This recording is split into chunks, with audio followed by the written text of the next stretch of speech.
hablar de democracia participativa, compartiendo muchos de los aspectos que he podido escuchar, tanto de Raúl como de Santiago.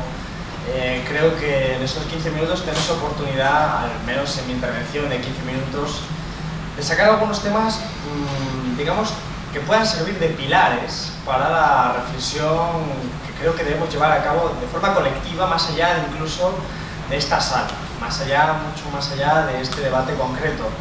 Por eso lo primero que he de hacer es de felicitar y agradecer la invitación de la organización y felicitaros y agradeceros la presencia aquí de todos vosotros y vosotras que un miércoles hasta ahora en este lugar inhóspito como es la calle Olimpo estáis aquí participando de este debate colectivo.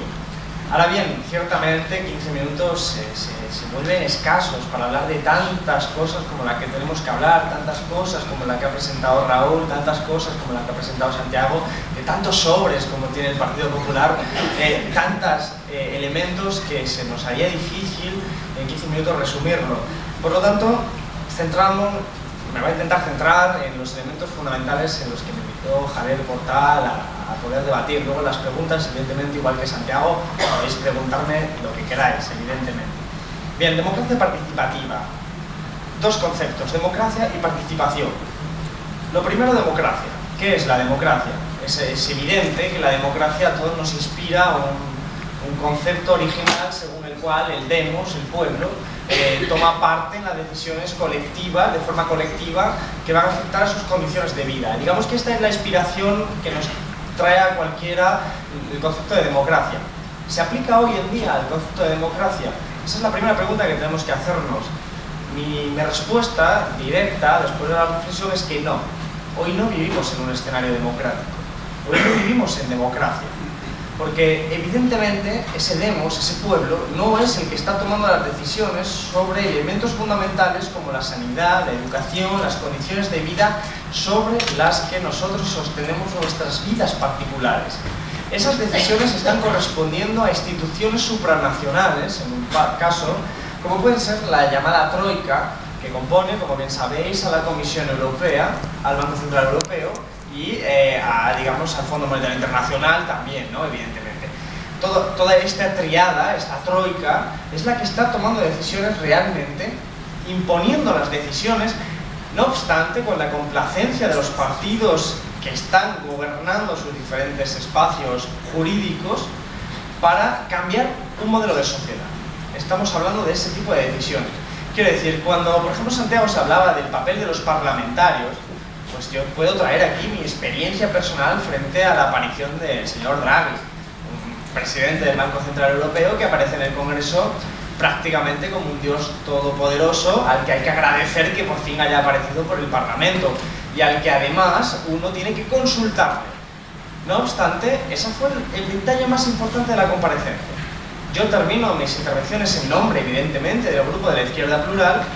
No se graba el total de la intervención porque, como sabéis, la grabación, como dicen algunos, es en screener, es decir, es prácticamente de forma clandestina, es prácticamente en un escenario dictatorial, en el sentido de libertades coartadas, pero no se graba la totalidad de la intervención.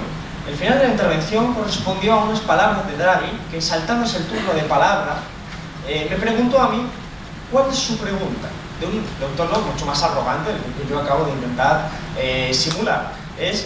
¿Cuál es su pregunta? Como diciendo algo así como: yo he venido aquí a responder las preguntas de mis alumnos.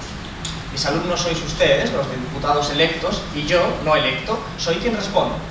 Es decir, es esa visión la que todavía no hemos comprendido, la trascendencia importante que tiene en términos democráticos, que diputados electos, en un sistema electoral injusto, sin duda, pero un sistema electoral por el cual los que estábamos allí presentes hemos sido elegidos democráticamente a través de ese sistema electoral, tenemos que pedirle por favor a alguien no elegido electoralmente, de forma electa, que se porte bien.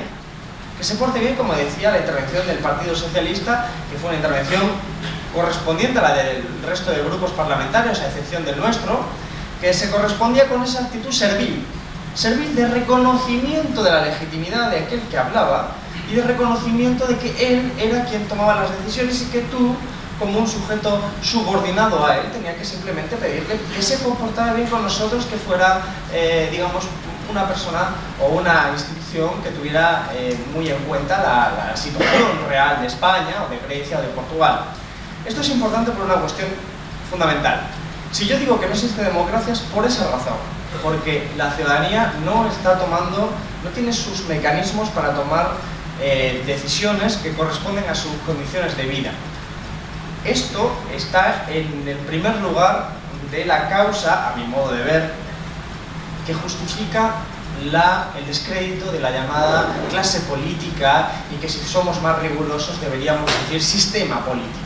El sistema político correspondiente a la administración pública, es decir, al Congreso, al Parlamento, a los diferentes escenarios como las diputaciones o los ayuntamientos. Es decir, ese descrédito proviene de entender que si todos aceptan ese marco institucional construido en torno a la Unión Europea y en torno a estas instituciones supranacionales, que son las que en última instancia te imponen, si todos aceptan, ¿qué más te da votar PP que PSOE si todos aceptan las direcciones y las directrices fundamentales que te vienen desde Europa? Entonces es cuando se aplica esa máxima anarquista de si votar sirviera para algo, ¿de qué nos sirve votar?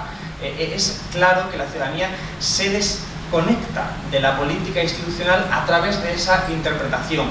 Segunda interpretación por la cual la ciudadanía se desconecta de la política institucional: evidentemente la corrupción, la percepción de que los partidos políticos están respondiendo a una realidad que no es la realidad social, la que se ve en los barrios, sino que es una realidad distinta, es una burbuja que corresponde a instituciones prácticamente privadas, en el sentido oligárquico del término, por el cual estamos hablando de instituciones que están compuestas de una forma antidemocrática, especialmente aquellas que son, como el Partido Popular y el Partido Socialista, las grandes instituciones de representación política e institucional, que han sido cooptadas en su oligarquía por poderes económicos que al final acaban imponiendo las políticas que han de seguir, y desconectan no solo de la ciudadanía, sino de su propia base social. Que cualquiera mire al Partido Socialista y vea que la base social del Partido Socialista está absolutamente desconectada de lo que es la élite dirigente del propio Partido Socialista. Esto tiene su manifestación más concreta en el fenómeno de las puertas giratorias, exministros que entran a formar parte de las grandes empresas: Aznar, González, Piqué, Solbes, Zaplana, etcétera, etcétera. Es un sinfín, que evidentemente eso no conecta con la ciudadanía ni con su propia base social, pero que la propia configuración de los partidos políticos conlleva y dirige a esa situación. Esto puede llevar a la siguiente reflexión, y a mí por lo menos me lleva: la democracia es incompatible con el capitalismo, así de sencillo, porque en el capitalismo existe una democracia muy particular, es la democracia de mercado. La democracia de mercado consiste en el que en el mercado todos somos partícipes. Esto es algo que es probable que hayamos escuchado hablar a los liberales acerca de este mito del mercado. En el mercado somos todos, y es cierto, solo que en el mercado no todos tenemos el mismo peso. 1 euro es un voto, 1000 euros son 1000 votos, 1 millón de euros, 1 millón de votos. Por lo tanto, es el señor Botín y yo mismo participamos en el mercado, solo que él me aplasta. Es un mercado con sus características singulares que lo hacen una ley de la selva en la que el grande aplasta al chico. Esa es la realidad del mercado. Por lo tanto, eso lo podemos llamar democracia de mercado si somos muy generosos, pero realmente es la dictadura del capital, que decía Santiago. Entonces, eso es lo que funciona. Si conseguimos un proceso en el que hemos estado viviendo, en el que perdemos los instrumentos del Estado en favor de ese mercado, como ha estado ocurriendo en las últimas décadas y como ha estado ocurriendo por naturaleza en el capitalismo, quiere decir que los recursos económicos, en el sentido literal de la palabra, es decir, las grandes empresas, para ponerlo de una forma concreta, simplista, grosera, si se me permite, pero para estos aptos, digamos que es útil, esos recursos están gestionados por una minoría. Son recursos gestionados por una minoría. Y si nos encontramos con esta situación, es comprensible entender la situación de Zapatero. Quiero decir, vamos a ponernos en el lugar de Zapatero. Por lo menos en el lugar que ocupó en su momento, ahora no sabemos lo que está haciendo, pero en su lugar cuando estuvo gobernando. Se encuentra con que las pequeñas y medianas empresas necesitan dinero. A principio de la crisis, por ejemplo, 2008. Y él considera que es el poder, pero se equivoca. Él es el gobierno, no el poder. Él es el gobierno. Y entonces se encuentra de repente con que quiere transferir dinero a las pequeñas y medianas empresas para solucionar un problema del ciclo del capital que Marx estudió estupendamente y que no nos vamos a detener en entrar en este espacio de tiempo tan limitado. Y se encuentra con que no tiene banca pública, bien sea proveniente de la nacionalización, bien sea por lo que sea, es otro debate. No quiero polemizar. Libremente. Tampoco tiene grandes empresas, se han privatizado históricamente, un total de 115 privatizaciones desde la época de Aznar. Se han bajado impuestos, por lo tanto tiene poco margen fiscal. Estamos gestionando la crisis del capitalismo, y esto no es cualquier cosa. Es decir, el capitalismo tiene sus normas, sus reglas, y el capitalismo tiene una crisis que da igual que seas comunista, de izquierda, de derecha, que si tú tienes que gestionar la crisis, te toca gestionar varios años de sufrimiento. Eso es una evidencia. Entonces, en ese momento, Zapatero se da cuenta que no tiene instrumentos. No tiene esos instrumentos como son las grandes empresas, la banca pública. ¿Qué le queda a Zapatero? Le quedan dos opciones. La revolución, por un lado, que no estaba de acuerdo con hacerla. No me consta, como dirían los del PP. Y en segundo lugar, llamar a la puerta del señor Botín y preguntarle que si por favor se puede comportar bien y prestarle a las pequeñas empresas. En ese momento se encuentra con que el señor Botín pasa absolutamente de él y Zapatero se encuentra en una situación en la que no corrige ese problema que había detectado acertadamente, que es que las pequeñas y medianas empresas no tenían financiación para iniciar el ciclo del capital, es decir, para restaurar el capitalismo en su funcionamiento tradicional. Por eso, primera conclusión, hay que disociar el concepto de poder del de gobierno. Por eso cuando se habla de la Junta de Andalucía también hay que tenerlo presente.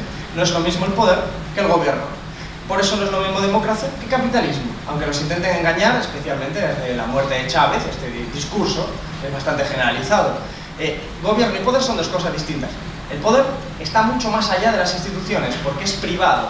Es el poder de los mercados. Los mercados tienen nombre y apellidos, que grandes empresas, grandes fortunas, son los que tienen capacidad económica para mover el mercado, para chantajear y torcer voluntades de los gobiernos nacionales. Es el dinero el que tiene capacidad de torcer esas voluntades. Pero segunda cuestión, siempre de forma simplificada por el tiempo y la extensión del tiempo, democracia. Vamos a aceptar ingenuamente que esto es una democracia. Evidentemente, insisto, que ya he dicho que esto no es una democracia en los términos que yo he definido la democracia. Sin democracia económica, es decir, sin gestión pública de los recursos económicos, no hay democracia. Porque entonces el ciudadano simplemente es un trabajador que no puede tomar decisiones sobre las grandes decisiones de cómo se gestionan los recursos públicos, los recursos económicos y a qué se deciden con esos recursos. Segundo lugar, democracia de baja intensidad, como dicen los politólogos que han estudiado este tema, democracia de baja intensidad, democracia de mínimos, reconociendo que esto es una democracia que evidentemente tiene forma de democracia. Es decir, tenemos una democracia formal. Todos depositamos un voto cada 4 años, al menos cada 4 años. Y todos consideramos que esto es una democracia porque hacemos ese ritual litúrgico en el que vamos a votar cada 4 años. Y todos hemos asumido que eso es una democracia. Ahora bien, esta democracia puede caracterizarse por muchas formas. En la democracia española se caracteriza por ser heredera de las instituciones del 78. Las instituciones del 78 dan lugar a una constitución, la Constitución del 78, que es la cristalización de una correlación de fuerzas muy particular. No es la hija de la revolución, que nadie se lo olvide. No es la Constitución portuguesa que en el preámbulo ya señala la Constitución de Portugal que hay que construir una sociedad portuguesa que sea un Estado socialista. Eso plantea la Constitución de Portugal después de la Revolución. No, nuestra Constitución plantea una correlación de fuerzas muy particular, que es el resultado de una correlación de fuerzas en el que los trabajadores presionan de forma organizada en sindicatos para conquistar lo que es el estado del bienestar ya conquistado después de la Segunda Guerra Mundial en el resto de países desarrollados, pero por otra parte tiene una contraparte por la cual el sistema franquista, fascista, mantiene un poder hegemónico en determinadas cuestiones. La forma más clara es el predominio del ejército militar para garantizar la unidad de España y para garantizar esa Constitución española en concreto. Entonces es el resultado de una correlación de fuerzas. En el sentido que ha ido evolucionando en el término, nos hemos encontrado que tenemos esa Constitución de doble cara. Artículos como el 128 nadie diría que no son útiles. El artículo 128 dice que la riqueza de un Estado debe estar subordinada al interés general de la ciudadanía. Todos lo firmamos actualmente. Es decir, la Constitución formal la firmamos ahora mismo, en esos artículos. La cuestión es que jamás se aplicó, ni jamás se aplicará, porque durante estos años que han ido del 78 en adelante, se ha ido deconstituyendo el poder. Hemos vivido un proceso deconstituyente en favor de las instituciones supranacionales. Se ha aprobado el Tratado de Maastricht, la fracasada Constitución Europea, el Tratado de Lisboa, que encubrió esa Constitución Europea fracasada, que son los que realmente tienen el poder. Claro, que de una forma antidemocrática, porque son instituciones creadas desde la élite. No es el resultado de un pueblo